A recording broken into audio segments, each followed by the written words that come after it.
लेकिन शाहरुख खान जो हीरो बन रहा था उसने बाजीगर सेलेक्ट किया, ये बड़ी बात। तो सारे डिस्ट्रीब्यूटर्स घबरा गए थे कि अच्छा ये क्या है, हीरो उसको मार डालता है, ये है वो है।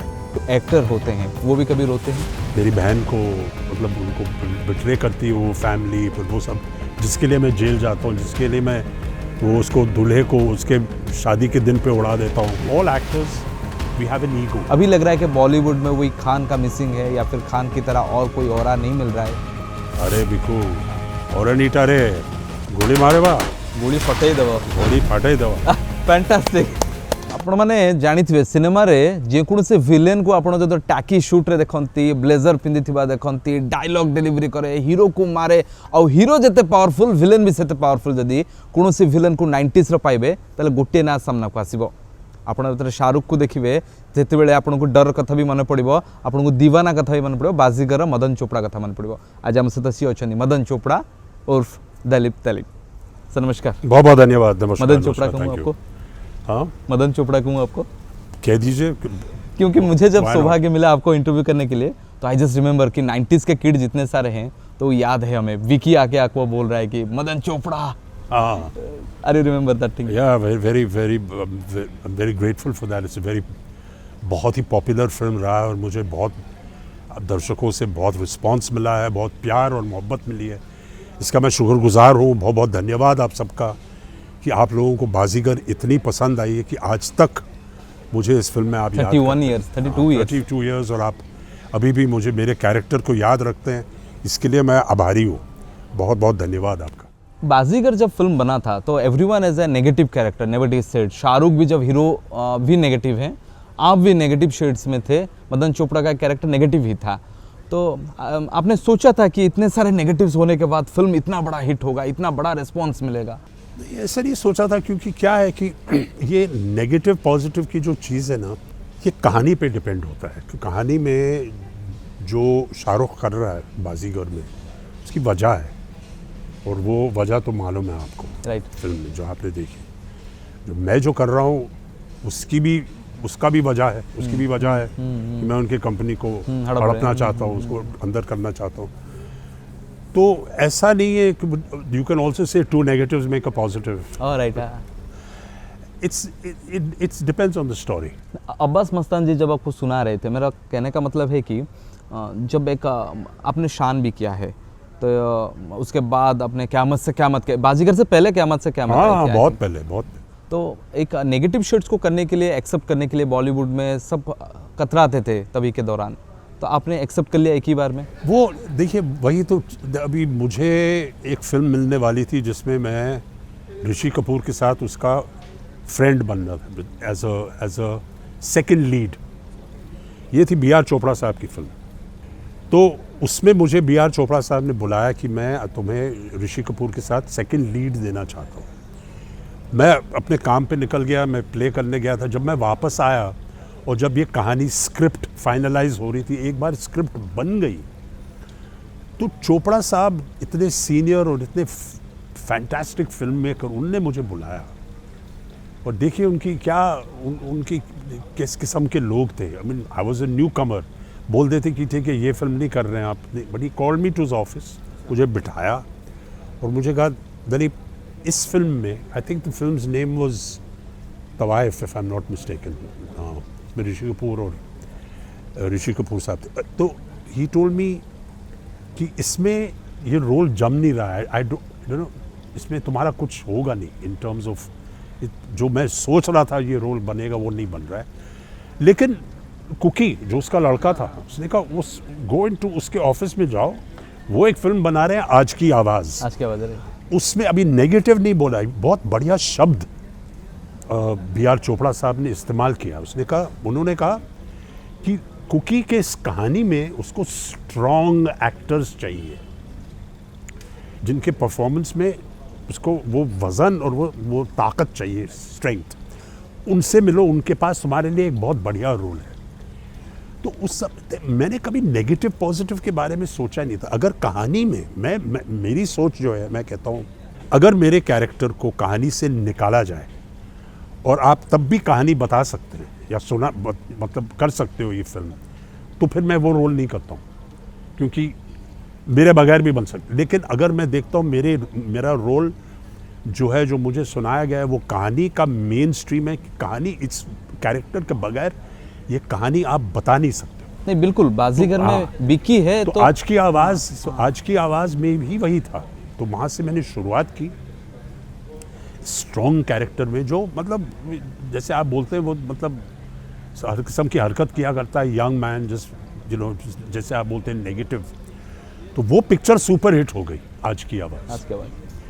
और फिल्म इंडस्ट्री में, हमारे फिल्म इंडस्ट्री में केवल नहीं, लेकिन पूरी दुनिया में हर फिल्म इंडस्ट्री में अगर आप कामयाब हो जाते हैं किसी चीज़ में, तो ऑब्वियसली प्रोड्यूसर्स वही काम करवाते हैं आपसे कि साहब, क्योंकि success is the formula to continue working in the movies. आपका शेड्स भी बन जाता है, ये अच्छा कर रहे हैं यहाँ पे। नहीं देखो, प्रोड्यूसर जो है, लोग सोचते हैं कि प्रोड्यूसर्स ज़्यादातर के, उनको ये नहीं है कि आपके अंदर क्या है, आप कॉमेडी भी कर सकते हैं, आप ये भी कर सकते हैं, वो सब बात की बात है। उनको लगता है कि इस रोल में आप सक्सेसफुल हुए हैं, आपकी पिक्चर हिट हुई है, तो बुलाइए इनको वही रोल के लिए। अगर आप उनको कहेंगे कि नहीं सर मुझे अभी हीरो बनना है, तो वो कहेंगे दरवाज़ा वहाँ है, थैंक यू वेरी मच, मैं आपको इसलिए बुला रहा हूँ क्योंकि आपका इस रोल में आप कामयाब हुए, आप हमारी कहानी में फिट होते हैं। तो वहाँ से वो मेरा, जैसे आप बोलते हैं, वो ट्रैक शुरू हो गया। शाहरुख को कैसे आप डिफाइन करेंगे? क्योंकि because of you are the man, जहाँ से शाहरुख खान की शुरुआत से आप जुड़े हुए हैं। शाहरुख जब बाजीगर से थे, फिर स्टारडम जैसे मिला, यू आर द मैन की जहाँ आप थे वहीं पे, मतलब उनके साथ थे। देखो, शाहरुख ने सबसे, मेरा रोल जो मुझे सुनाया गया था बाजीगर में, वो तो आउटराइट नेगेटिव है। उसमें कोई ऐसा कोई बात ही नहीं है मदन चोपड़ा में जो आप कह सकते हैं कि ये पॉजिटिव है, वो तो है ही नेगेटिव। लेकिन शाहरुख खान जो हीरो बन रहा था, उसने बाजीगर सेलेक्ट किया, ये बड़ी बात है। तो उसने इसलिए सेलेक्ट किया क्योंकि वो जो भी करता है उसमें उसकी वजह है, टू सेव हिज फैमिली, क्योंकि उसकी फैमिली से सब छीना गया था। तो वो जो नेगेटिव चीज़ें कर रहे हैं, वो नेगेटिव चीज़ें नहीं है ऑडियंस के दिमाग में। इट इज़ जस्टिफाइड, जिसे बोलते हैं, उसकी जो एक्शंस है, that's justified. And his Gamble paid of because उसको कहानी अच्छी लगी। ये एक मतलब बहुत बड़ा चैलेंज भी था शाहरुख के लिए कि अगर, ऑफ कोर्स, जब पिक्चर बनी और जब रिलीज का टाइम आया, तो सारे डिस्ट्रीब्यूटर्स घबरा गए थे कि ये क्या है, हीरो उसको मार डालता है, ये है वो है। लेकिन पिक्चर लिया या नहीं सबने? हाँ लिया हाँ, distribution. Of course, picture release हुई तो कहीं ना कहीं तो उन्होंने पहले दिन देखने के बाद सब देखने के बाद थोड़े डर गए थे, काफ़ी डर गए थे। लेकिन एक कोई डिस्ट्रीब्यूटर ने हिम्मत उठा के उन्होंने, पिक्चर तो रिलीज हुई ना। लेकिन ऑडियंस को ये सब नहीं, देखिए ऑडियंस का वो कहानी के हिसाब से जाते हैं। वो अभी भी आप कह दीजिए कि हाँ, जब ऑडियंस देखती है, जब शाहरुख शिल्पा को छत से फेंक देता, थोड़ा सांस होता, ये क्या हुआ, लेकिन उसको विलन नहीं मानते। वो नजरिया बदल गया फिल्म रिलीज होने के बाद। वो उसका जो बदला था, हाँ। उस पे ध्यान देते कि हाँ, इसके साथ इतना सब हुआ है कि इसका बदला जो था वो जस्टिफाइड था। सर एक बात आता है आपके, मतलब आपको पूछने के लिए मुझे, मतलब राम लखन, दीवाना, बाजीगर, इश्क, जितने भी फिल्म आपको देखें, तो आप लड़की को जो प्यार कर रही है उसको क्यों शादी करने नहीं दे रहे थे? मुझे ये पूछना था, मतलब दोस्तों ने भी पूछा था। वो कहानी में ही था, क़यामत से क़यामत तक में, जहाँ मेरे लड़के के मतलब जो जहाँ उसकी जो इश्क होता है, हाँ। वो दिखाते हैं ना कि हमारे पीढ़ी में, हमारे जनरेशन के साथ क्या हुआ था सब। वो मेरी बहन को, मतलब उनको बिट्रे करती है वो फैमिली, फिर वो सब, जिसके लिए मैं जेल जाता हूँ, जिसके लिए मैं वो उसको दूल्हे को उसके शादी के दिन पे उड़ा देता हूँ दुई नल्ली से ढाया करके, तो वहाँ उसमें जेल जाता हूँ। फिर मेरा लड़का बड़ा होता है, जो पापा कहते हैं कि गाना है उसमें बड़ा होता है, और वो भी जाके उस परिवार में लड़की ढूंढता है। तो ऑब्वियसली मेरा कहना कि इतनी दुश्मनी रही है हमारे परिवारों में, तो ऑब्वियसली जब वो लड़की वहाँ ढूंढता, तो मैं बोलता हूँ कि भाई तुम्हें सारी दुनिया में उसी परिवार में लड़की कहाँ से, तो ऑब्जेक्शन होता है, दैट्स ओके। तो इतने सारे कैरेक्टर होने के बावजूद आप जिस टाइम, लेकिन कहानी के पॉइंट ऑफ व्यू से अगर वो सब नहीं होता, तो ये कहानी इतनी क्लासिक भी नहीं होती। तभी के ज़माने में जो कहानी बनती थी स्पेशली 90s के दौरान, तो कहानी में एक होल्ड रहता था, मतलब एक पिता माता सब कुछ रहते थे, एलिमेंट्स बहुत सारे रहते थे। अभी कहानी में वो सब मिसिंग है थोड़ा, आपको लग रहा है अभी के जो राइटर्स हैं लिख रहे हैं? ऑडियंस की जनरेशन्स बदली कर चेंज, उनकी टेस्ट चेंज होती हैं। इमोशनल कहानियाँ भी हैं और कुछ ऐसी कहानियाँ हैं जिनमें इतना ज़्यादा इमोशन पे फोकस नहीं करते, क्योंकि आज की जो जनरेशन है, जो ऑडियंस है, वो उनकी अलग टेस्ट है, उनको अलग किस्म की फिल्में पसंद हैं। आपने तो रावण भी बनाया, रावण भी बनाया, वो भी हिट थी। क़यामत से क़यामत तक जैसे ये इमोशनल फिल्म्स हैं वो भी चल रही हैं। क़यामत से क़यामत आप पॉजिटिव साइड से आपने, हाँ अभी कुछ बोलते हैं, कोई लोग कोई बोलते हैं कि क़यामत से क़यामत तक में भी आप नेगेटिव थे, लेकिन हालांकि वो नेगेटिव नहीं था। पेरेंट्स इमोशनल फादर जो होता है, तो ये सब depends on the script, you know. और एवरी जनरेशन टेस्ट चेंज, उनके जो आपके जो हमारे जनरेशन के लोग थे, पिछले जो हमारे पहले जो फिल्में बन रही थी, तो वो भी कहते थे कि यार ये क्या मार धाड़, आज की आवाज़ जैसी फिल्म, मतलब इतना खून खराबा, ये क्या कैसी फिल्में बन रही हैं। But you are upgrading with generation, मतलब 5 जनरेशन हो गया, आई थिंक मैं गलत नहीं हूँ तो? मैं अपग्रेड कर रहा हूँ। आई एम फॉर्चुनेट, मैं भाग्यशाली हूँ कि मुझे काम मिलता रहा है। Sorry, have T. अब सभी जनरेशन के साथ मिलजुल के, मतलब I am fortunate, I can't say that मैंने ये प्लान किया है कि मैं हर जनरेशन के साथ अपने आप को अपग्रेड करूँगा, ऐसा कुछ नहीं है। You are younger, I am grateful that I am still getting work. You looks younger than younger, और भी ज़्यादा निखर के सामने आ रहे। You are very kind, I like to hear these words. Sir ये जो अभी बात चल रही है कि आप सीजन 3 में आ रहे हैं फैमिली मैन के, तो जितने भी सारे ऑडियंस है हमारे टाइप के हैं जो कि 90s को प्यार करते हैं, जो अभी के हमारे वेब सीरीज प्यार करते हैं, तो ये आसान रहा वेब सीरीज में प्ले करना या फिर इसमें थोड़ा दिक्कत होता है? एज एन एक्टर मुझे तो वही काम करना पड़ता है ना। आई थिंक आपके लिए web series is a format कि आप OTT पे डालें, एक्टिंग का काम थोड़ी बदलता है। I still have to do the same performance. मैं नहीं बोलता हूँ कि अगर आप सुपर 8 कैमरा पे शूट कर रहे हो या आप अपने आज के तारीख में आप मोबाइल फ़ोन में अगर आप फिल्म बना रहे हो, तो मेरी एक्टिंग नहीं बदलती है, मैं तो वही काम कर रहा हूँ। तो चाहे OTT हो, हाँ थोड़ा सा फ़र्क पड़ता है अगर आप थिएटर कर रहे हैं, तो वहाँ के जो डायनामिक्स हैं वो थोड़े अलग होते हैं। बाकी जहाँ तक फिल्म का सवाल है, आप मेरे सामने ये कैमरा रख रहे हैं या मोबाइल कैमरा रख रहे हैं, तो मेरा काम तो वही है। पुष्पा देखा है आपने? या देखा, कौन सा, पार्ट 1 है पार्ट 2? पार्ट 2 देखा मैंने। अच्छा लगा आपको? बहुत अच्छा लगा मुझे, नाइस, इट्स इंटरेस्टिंग। बहुत सारे सीनियर एक्टर्स हैं जो जावेद साहब ने भी कहा कि ऐसे फिल्म नहीं बनना चाहिए था, फिल्म का थोड़ा स्तर नीचे गिर रहा है। Are you? देखिए, जावेद साहब के पॉइंट ऑफ व्यू से वो कह रहे हैं, जावेद साहब राइटर हैं और इतने, मतलब हमारे यहाँ पर फिल्म वर्ल्ड में सबसे बड़े राइटर रहे हैं, तो उनकी जो सोच है वो जावेद साहब की सोच है, and you know it's different. I don't approach it from that point of view, I take it from an audience point of view. और मुझे कुछ जो फिल्में अच्छी लगती हैं वो आप खुल के बोलते हैं हर वक्त, वही मुझे जो अगर फिल्म अच्छी नहीं लगती है तो मुझे अच्छी नहीं लगती, चाहे उसकी कहानी अच्छी हो, लेकिन प्रेजेंट कुछ ऐसी फिल्में हैं जो खास कहानी नहीं है उनमें, but I enjoyed them because उसमें प्रेजेंटेशन है, अलग किस्म की चीज़ें हैं जो कीप यू एंटरटेन्ड। हाँ, आज की तारीख में वो कहानी पे इतना कहानी होती है, लेकिन वो जिस स्टाइल से अभी फिल्में की कहानियाँ बता रहे वो अलग है। अच्छा, सुनाने का तरीका बदल गया है अभी भी? सुनाने का नहीं, even presentation point of view अगर आप बता रहे तो कहानियाँ जो जितना, मतलब लुक द ऑडियंस चेंजेस ना, I mean you have to tell the story so that in story telling is about जो सुन कौन रहा है, तो you have to be able to adjust. Like Javed sahab is the epitome for that. I mean he is Salim Javed का is fantastic. उसको जावेद साहब को मालूम पड़ता है कि ऑडियंस कौन है, किस तरीके से मैं अपनी कहानी प्रेजेंट करूंगा, कौन, तो that is what it is ना। So as each generation comes things change in presentation style. Javed sahab ने भी Gully boy, I think I am not wrong, उसमें भी लिखा था, उन्होंने गाना लिखा था, एंड गाने लिखे हर जॉनर के फिल्मों में उन्होंने गाने लिखे जो which is the heart beat of the story.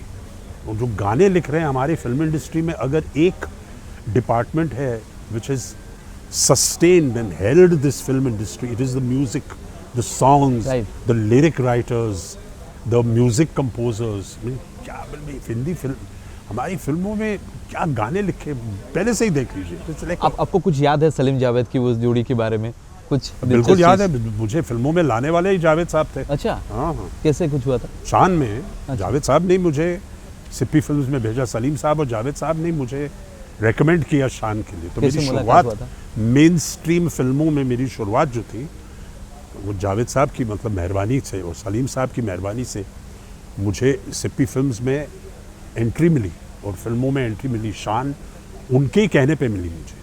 अभी के ज़माने में जो राइटर्स होते हैं या फिर जो कि फिल्म मेकर्स होते हैं, सामने आने के लिए और थोड़ा नो डाउटली थोड़ा फेमस होने के लिए ये सब करना पड़ता है. पहले तो ऐसे नहीं हो रहा था, तो किस तरीके से वो? ऑफ कोर्स हो रहा था यार. मतलब फिल्मों में हम क्यों आए हैं, मतलब फेमस होने के लिए आए हैं और ये अपना काम दिखाने के लिए आए हैं. लेकिन अभी टेक्नोलॉजी बदल गई है. अभी आज के तारीख में, उस टाइम पे अगर आप सिंगर भी थे तो अगर आपको फेमस बनना था या अपना गाना सुनाना था किसी को, तो फिल्मों के ज़रिए आप सुनाते. सुना कोई इंडिपेंडेंट, फिर उसके बाद थोड़ा इंडिपेंडेंट म्यूजिक भी आना शुरू हुआ. राइट. जहाँ रिकॉर्डिंग कंपनीज ने मतलब इंडिपेंडेंट आउटसाइड मूवीज़ के गाने बनाए और वो आर्टिस्ट पैदा हुए. आज की तारीख में you don't need all that. Like I said, you know, technology is change. तो आज आप इतना इन्फॉर्मेशन है वहाँ पर, इतना सारा OTT है, ये है, सोशल मीडिया, इतनी चीज़ें हैं कि ऑडियंसेस को इतना सारा चॉइस है. तो दिस स्क्रॉल, तो the attention span has become very immediate. आपने देखा किसी का इंस्टाग्राम देखा, हाँ ये पसंद है, नहीं पसंद है, आगे बढ़ो. तो this attention span is what is dictating the viewing pattern of the audience today. And why not? You know, हमारे टाइम में नहीं था. अगर होता तो we'd be the same. आपको डर में डर लगा? डर में डर लगा. हाँ, वो जो लास्ट का क्लाइमैक्स सीन है ना, मतलब वो पूरा घुसबम वाला सीन है. डर में I had a guest appearance में बिगिनिंग में था, उसके बाद मेरा कोई इन्वॉल्वमेंट ही वो जो फाइट वाला सीन होता है लास्ट वाला, तो वो थोड़ा नहीं. रेगुलर मतलब फाइट सीन जो हम करते हैं वो टेक्निकल चीज़ है. वही आप एयरफोर्स में जाने के लिए ये थे, इंटरेस्टेड थे, तो ऐसा क्या हुआ? थिएटर आ गई मेरी ज़िंदगी में. और मैं बोर्डिंग स्कूल में था तो और उसके बाद जाना था तो NDA में 4 साल के लिए. तो 8 साल मैं बोर्डिंग स्कूल में रहा. तो मैंने सोचा कि यार 8 साल के बाद 4 साल अभी NDA में जाऊंगा, वो भी एक किस्म का बोर्डिंग स्कूल है बट बिगर, मोर इंटेंस. तो आई नीडेड अ ब्रेक. तो मैंने कहा अभी थोड़ा सा टाइम ऑफ लेता हूँ. बॉम्बे गया, थिएटर का काम शुरू हो गया, ये वो. मैंने सोचा कि मैं डायरेक्ट कमीशन में देखूंगा. लेकिन my life took a different turn in the theatre and this. और वहीं से fortunately I kept getting work. तो उसके बाद I couldn't join the air force and I only wanted to join the air force because I wanted to be a fighter pilot like my father. So I wanted to fly fighters. उसके बाद मेरे father ने मुझे कहा कि he was flying for Kalinga Airways. अच्छा, तो उन्होंने मुझे, हाँ, बीजू जी का, बीजू जी की जो बीजू पटनायक साहब की जो एयरलाइन थी कलिंगा, उसके बाद उन्होंने मुझे कहा कि do want to be a civil pilot. Your father is belong to Kalinga airlines? Ghanshyam Singh Tailarmani was my father. His first job after the Air Force was with Kalinga Airways, which was owned by Biju Patnaik. Mr. Biju Patnaik. So हमारा link है with- तो उड़ीसा के साथ एक बड़ा Orissa. link हो गया. Definitely. मैं भी सोच रहा हूँ कि स्लोली भुवनेश्वर आ रहा हूँ. अभी लोग मुझे यहाँ पर बुला रहे हैं शोज़ के लिए, इसके लिए. तो कहीं ना कहीं वो लिंक होता है. आई रियलाइज कि my father first job was with Kalinga Airways. आपको बताया गया था कि बीजू जी का ऐसा एयरलाइन से आपने जब छोटे थे कभी सुना है स्टोरीज वगैरह? मुझे तो यही था कि वो कलिंगा एयरलाइंस के लिए फ्लाई कर रहे हैं एंड उनका डकोटास फ्लाई कर रहे थे उस टाइम पे. हाँ, right, Dakota. Very happy with the airline. तो ऐसा आई वाज वेरी यंग. तो वो उस किस्म की डिस्कशंस नहीं होती थी कि but I knew that he was flying for Kalinga Airways. ऐसा कुछ फिल्म है आपको याद आ रहा है कि जो कि कैरियर ग्राफ को पूरा बदल दिया? आप इट्स करियर ग्राफ क्या होता है कि there are lot of stepping stones and lot in my graph there been several films. So but if I have to pinpoint one film, one incident in the beginning of my career, I would say बुनियाद.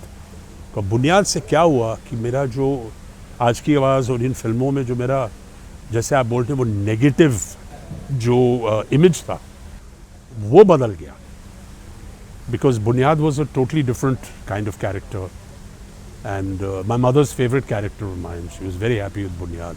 तो वहाँ से मुझे अलग किस्म के role मिलने शुरू हुए। हालांकि मुझे क़यामत से क़यामत तक भी बुनियाद के उसके बलबूते पे मिला, क्योंकि मैंने नासिर साहब से पूछा भी कि इस पूरी इंडस्ट्री में इतना बढ़िया रोल आपने मुझे कैसे सेलेक्ट किया। मैंने कहा मैंने आपको बुनियाद में देखा था। तो it had a very significant impact in my career. Buniyaad था, and then much later on in 2002 I did Bombay Dreams, on the London stage, where it was a huge privilege. I got the privilege to sing Mr. A.R. Rahman's songs, the legendary music composer, and it was produced by another legendary music composer called Andrew Lloyd Webber, Lord Webber, Sir Andrew. So it was amazing. It was his biggest collaboration also in that time. It was an unbelievable collaboration, and that I was part of it was a huge game changer for me. ये फिल्में बनाना और फिल्में करना या फिर theatre, ये दोनों में दिक्कत हो रहा था, मतलब दिक्कत है कि कौन सा सही है, कौन सा कैरियर ग्राफ के लिए, या फिर लाइन में ही दिक्कत। I mean, you know, it's not an easy job, but I love the theater. I love the movies. I just like doing this job, you know. So I mean, I'm not really, and I say I'm fortunate that I've been able to work in different formats of this job, in the theatre, television, now OTT, and all that. So it's the job I like, and I'm fortunate that it's turned into a profession. It was my hobby. It was something that I liked to do, and then finally somebody paid me to do it. So I became professional. Dilip ji को जब हम कैमरे में देखते हैं या फिर film में जब देखते हैं उनका, तो वो हंसी हमारे सामने आ जाती है। तो वो मतलब वो हंसी कभी आपको रुला देगा, कभी आपको हंसा भी देगा, कभी आपको प्यार से गले भी लगा देगा। मगर ऐसा होता है कि मतलब ये फिल्म बनाने वाले जो एक्टर होते हैं वो भी कभी रोते हैं? सच में दर्द होता है उन्हें भी कभी? ऑफ कोर्स रोते हैं, कोई हर इंसान रोता है, ऐसी कोई बात नहीं है। लेकिन आप फिल्म में रोने की बात कर रहे हो, रियल लाइफ? नहीं, रियल में मैं पूछ रहा हूँ। रियल लाइफ में रोता हूँ। दर्द होता है? मर्द को दर्द होता है? बिल्कुल दर्द होता है। मैं मर्द हूँ, मैं इंसान हूँ। मर्द हूँ तो क्या होता है, मुझे भी मतलब इमोशंस होते हैं, मैं रोता हूँ। ऐसे मेरी ज़िंदगी में ऐसी मतलब कुछ सिचुएशंस आई हैं जहाँ मैं टूट के रहा हूँ। तो आपके उम्र से बहुत ज़्यादा आपने फिल्म किया है, 33-34 के वक्त आप 60-70 साल के कैरेक्टर सब कर रहे हैं। इज़ इट ईजी आपके, मैं अनुपम खेर जी से भी ये सवाल पूछ चुका हूँ कि इज़ इट ईजी कि ऐसे हो सकता है 30 साल में 60 साल की उम्र का कैरेक्टर कैसे बना सकते हैं कोई अपने आप को? वो इट्स अ स्किल कि आपको वो इमोशन इम्बाइब करना पड़ता है, फिर मेकअप हेल्प्स यू, और वो भी मतलब स्पेशल इफेक्ट्स में you do a good makeup job and to play an older character, फिर वो समझना पड़ता है। It's about your skill set. You understand about older characters and all about any character you have to understand about. So that's part of what your job is, you know, to be able to play different kind of characters. But yeah, if you're 30 years old and you're playing a 70-year-old Right. person, how could be? You need a lot of preparation. You need to observe and imbibe what those people do, but that is not as difficult as if you're a 70-year-old to play a 30-year-old. ये सारा किसको अभी के hero? That's when the real problem starts. नहीं, अभी के hero Aging is not matter. Age is just a no, numeric. it matters. I'm not saying that it's not something that you have to prepare. Yes, you have to prepare, but you are helped with a lot of things like in today's day and age. I mean, you can make a 30-year-old look like a 100-year-old person with special effects and good makeup and all that area of like artificial intelligence and things. It's come to such a level that you can transform a person's face, and then the camera helps you as well. अभी के ज़माने में क्या हो रहा है, 60-70 साल के हीरोज हो गए हैं, वो बोल रहे हैं कि हमें और भी ज़्यादा यंग बनाओ। There's photoshopping today where older people, if there are certain stories that where they talk about when you were young, so special effects has helped that. So if if you want to show a character who's in their matured years of say 50, 60, 70, you want to show the young side of their life. You know, today technology helps you do it, which is good. Makes it more authentic. कि नहीं कि आपने एक सब कुछ पुरानी तस्वीर ले. Today you can transform a face with makeup and special effects to give it authenticity, which is the game Right. in telling a story, is to be believable, to be as authentic as possible. Because if you basically you have to convince an audience, you have to be believable. You don't have to be super skilled. If I'm playing a trumpet player, हाँ right हाँ हाँ it is not necessary for me to be the greatest trumpet player in the world to do that part. I have to do enough so that the audience believes that you are yes, be a good I am a trumpet player or a pianist or whatever. whatever you have Even to if act.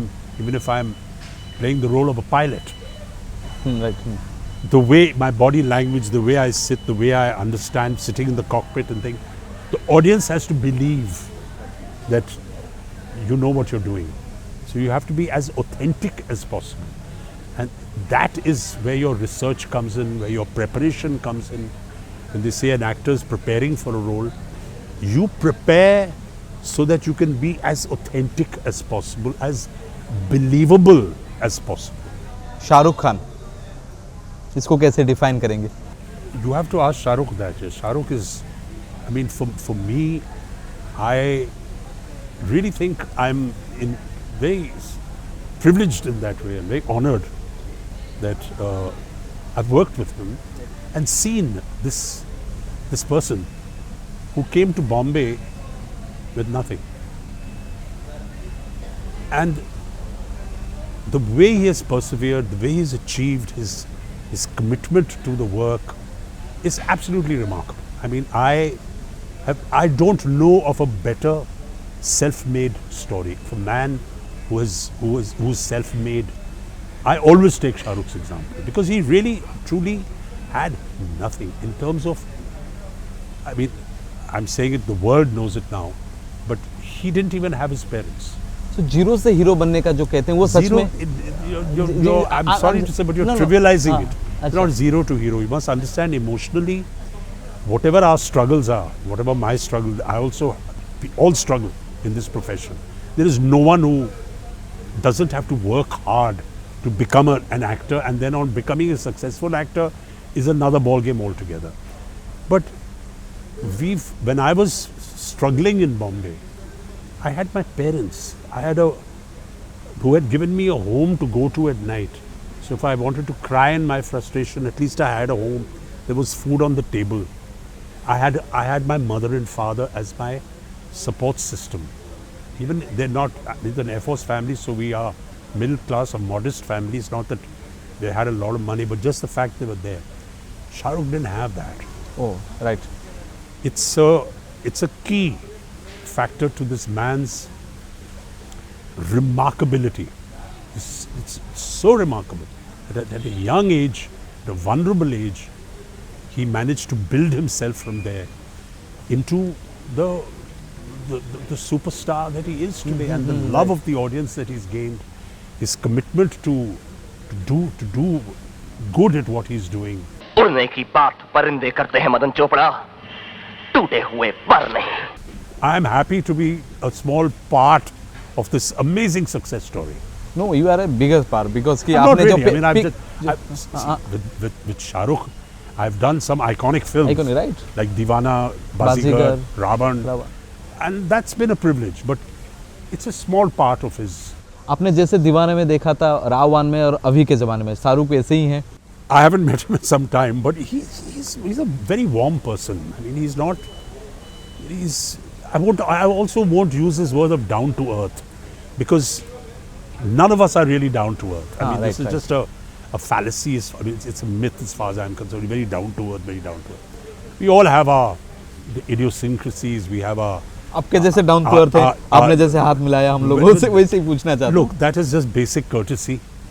If you think, if good manners and greeting people, which is what I've been trained, I've grown up doing.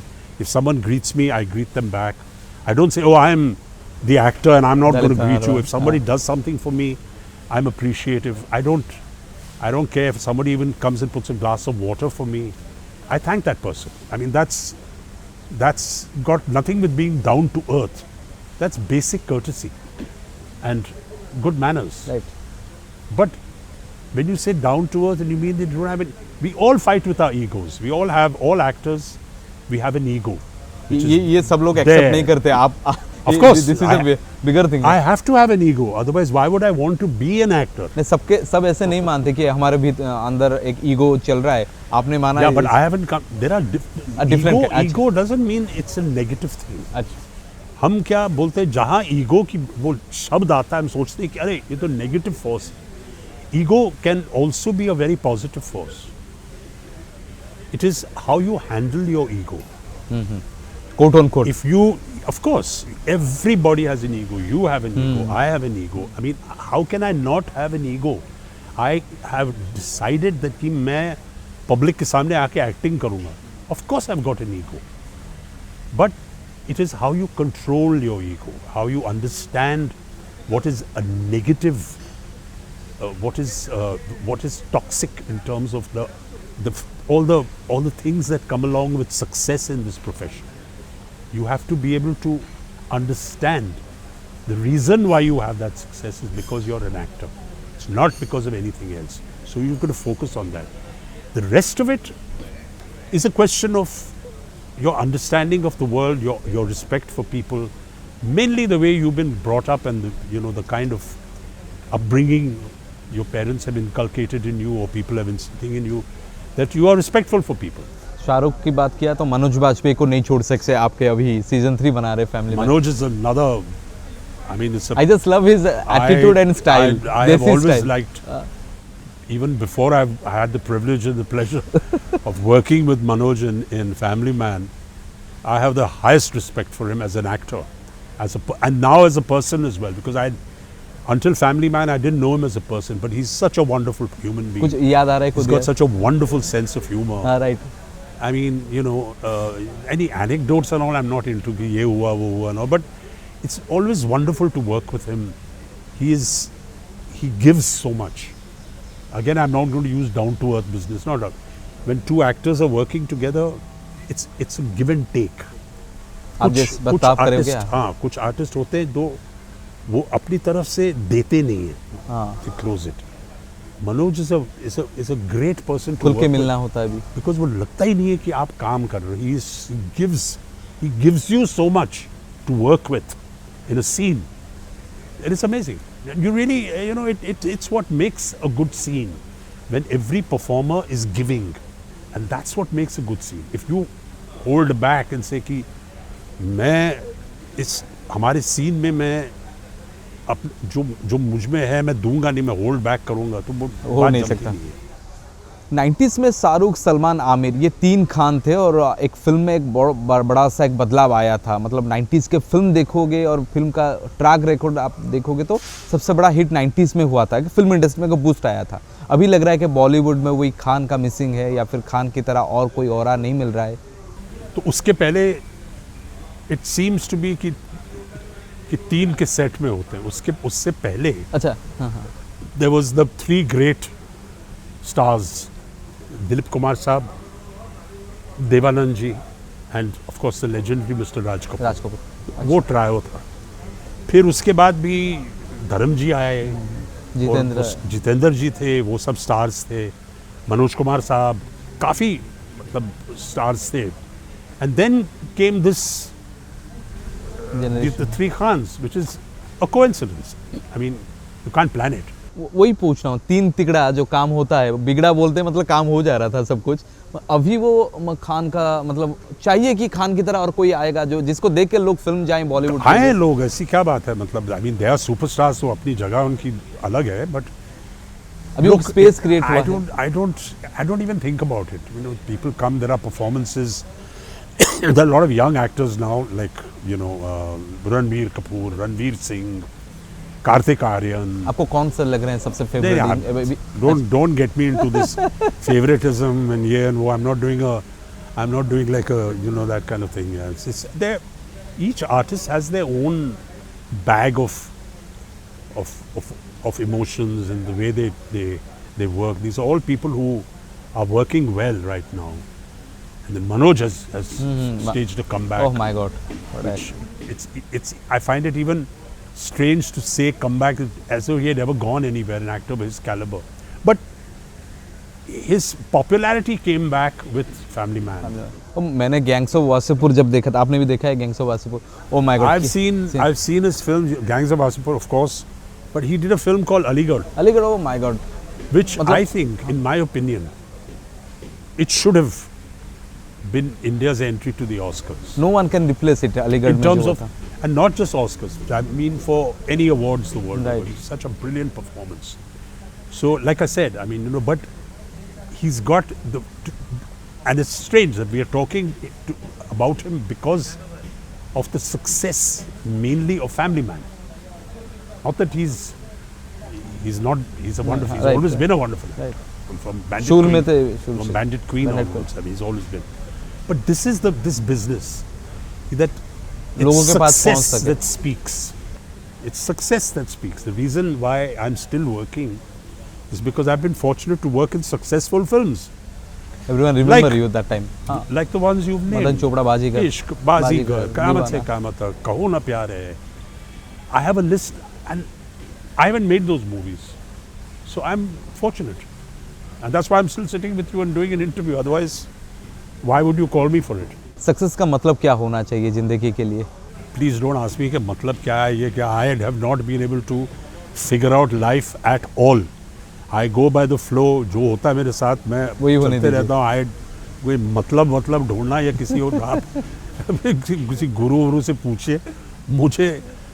मुझे आज तक मुझे मतलब समझ में नहीं आया क्या है क्या नहीं है. आई am grateful for the things that I have. मुझे काम मिलते आया उसके बलबूते पे मैं आई हैव अ लिविंग और मैं अपने परिवार को मतलब मेंटेन कर सकता हूँ.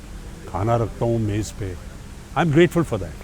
सर थोड़ा रैपिड फायर 3-4 क्वेश्चन से, ज़्यादा ऐसे नहीं है. यार मेरा दिमाग इतना रैपिड नहीं चलता नहीं, है. हाँ ठीक है, हम स्लोली बना सकते हैं उसको. अभी मुझे जागना पड़ेगा. ये रैपिड क्वेश्चन से बहुत डरता हूँ. You are so I cool don't have a man. Rapid mind. I am slow thinker. कोई एक हैंडसम और bold actor evergreen in Bollywood? Dilip Kumar Saab, yeah. He was handsome, he was bold, he was a path breaker.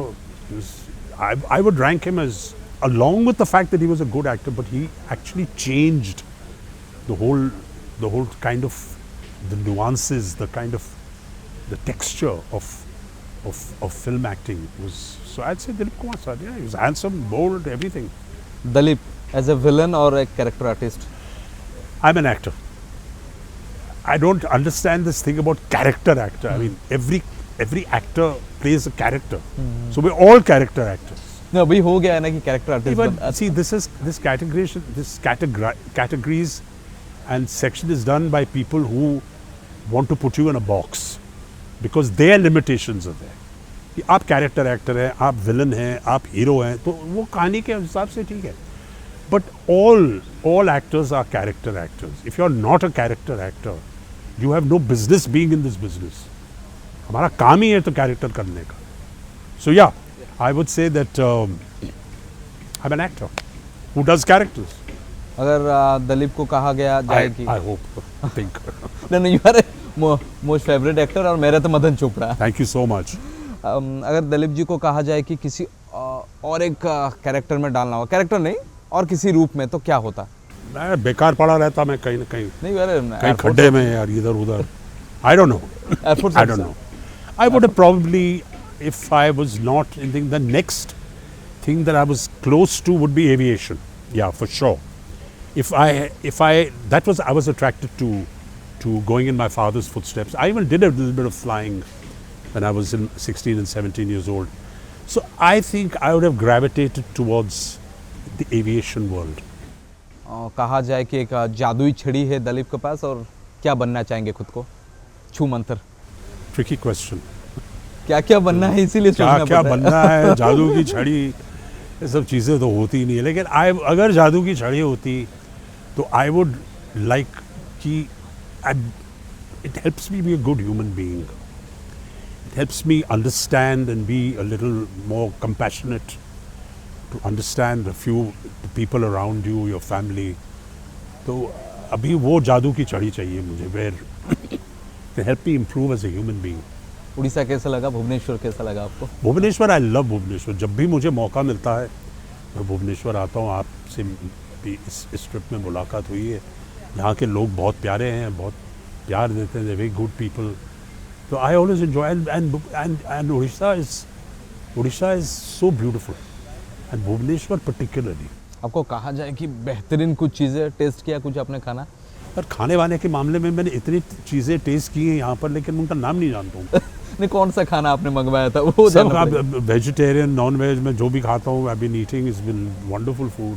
पूरे आपने तो बहुत जगह पे घूमा होगा, कौन सा खाना सर दिलीप सर अच्छा लगा है? देखो, मतलब remember हुआ है? मैं वैसे मुझे अच्छा खाना पसंद है. मैं ये नहीं कहूँगा कि मुझे खाना पसंद नहीं है, पसंद है. But I am a very easy person that way. I mean, मुझे आप कहेंगे कि आपका स्पेशल फूड क्या है, सबसे अच्छा आपको क्या लगता है, तो मैं बोलूँगा आपको मतलब something is as simple as rajma chawal. आप खुद बना सकते हैं वो? नहीं, मैं चावल बना सकता हूँ, लेकिन राजमा मैं बनाता नहीं हूँ, क्योंकि मुझसे अच्छा बहुत लोग बनाते हैं. घर पे खाना कौन बनाता है? आप बनाते हैं कभी? हमारे वो हैं, वो कुक आती है, आपने कभी बनाती है. खाना बनाया है? हाँ, मैं थोड़ा सा कर सकता हूँ. ऑमलेट, अंडे वंडे, चावल बना सकता हूँ, स्पेगेटी बना. बेसिक चीज़ें जो होती हैं जिसमें कुछ मतलब सोच नहीं है और कोई क्रिएटिविटी नहीं है, चावल तो कोई भी बना सकता है. It's the simplest thing in the world. But I enjoy good food. But you know, it's not like I got have something. मुझे अर्ज नहीं होता है कि आज मुझे यही खाना है. अगर कभी अर्ज हुआ है तो राजमा चावल का अर्ज हुआ. Easiest medium, that's about it. But या, आई एंजॉय यू नो. आज शाम को मेरी तरफ से आप डालमा और एक छेना पोड़ो खा के जाइए, रसगुल्ला खा के जाइए. जरूर खाऊंगा. रसगुल्ला खा के जाइए. उड़ीसा का रसगुल्ला कैसा लगता है? रसगुल्ला, हाँ, जरूर खाऊंगा. Thank you. उड़िया में एक डायलॉग हो जाए लास्ट टाइम, मैं उड़िया में बोलता हूँ, आप उसको उड़िया में दोहराइए. ओके. ठीक है सर. एक विलन है और विलन का एक दोस्त है, वो जो चमचा रहते हैं ना, चमचे वगैरह. एक लड़की जा रही है, ठीक है. ये एक फेमस फिल्म का डायलॉग है हमारे उड़िया में. हरा पटनायक लेजेंडरी विलन थे. आप जैसे फेमस है बॉलीवुड में, हरा पटनायक उड़िया में फेमस है. हरा पटनायक जी का ये, वो लड़की जा रही है सामने से और वो देख के उसको पूछ रहा है कि ये शेरनी है या कुछ और है या फिर हिरन है, इसको शिकार करते हैं. तो उनके बीच में कन्वर्सेशन चल रहा है, एक ईव टीजिंग के तरीके है. समझ गया. तो विलन पूछ रहा है, मतलब साइड विलन से चमचे को, अरे वो देख विकू, अरे विकू वो देख जा रही है का हिरनी जा रही है. तो विकू बोल रहा है, साहब वो हिरनी नहीं, वो शेरनी है. शेरनी है. हाँ. तो ये बोलेगा जाल डालें, वो बोले जाल तोड़ देगी. ठीक है. तो गोली मारे, गोली फाड़ देगी, ऐसी. तो उड़िया में बोलता हूँ मैं आपको, ठीक है. अरे बिकू, बताइए आप ऐसे बोले या फिर लंबा लंबा ले? अरे बिकू, हॉरिनीटा रे, ओरनीटा रे, नाई आ गया बाघुनीटा, भाकुरीटा, जालो पकेवा, जालो कप्तबा, जालो पकेवा, जालो पकेवा, पोकेबा, नाई आगा छिंडे दबो, नाएगा नाई आ गया नहीं आ गया छिंडे दबो, छिंडे दबो, गोली मारिबा, गोली मारे बा, गोली फटे दबो. गोली फाटे दबा. फैंटास्टिक. विलन को बोलना नहीं चाहिए, मतलब हो जाता है वॉइस में ही, वॉइस ओवर से भी. ये वाला चाहिए था सर, ये वाला चाहिए था, स्माइल वाला. आपने पूरा भर डायलॉग बोला, मैंने सिर्फ आपकी नकल की है इसमें. मतलब बोलने का जो तरीका होता है ना, वो तो अपने आप से अंदर से ही निकल जाता है. अरे new smile, oh my God, ये मार देगा किसी को. थैंक यू हमें टाइम देने के लिए. नमस्कार. नमस्कार. Pleasure to be here and pleasure to be associated with Odisha television network. So thank you very much, Odisha Television Network, and to all the audience in Odisha and in Bhubaneswar. बहुत बहुत नमस्कार, प्रणाम आप सबका. Pleasure to have you sir. Thank you.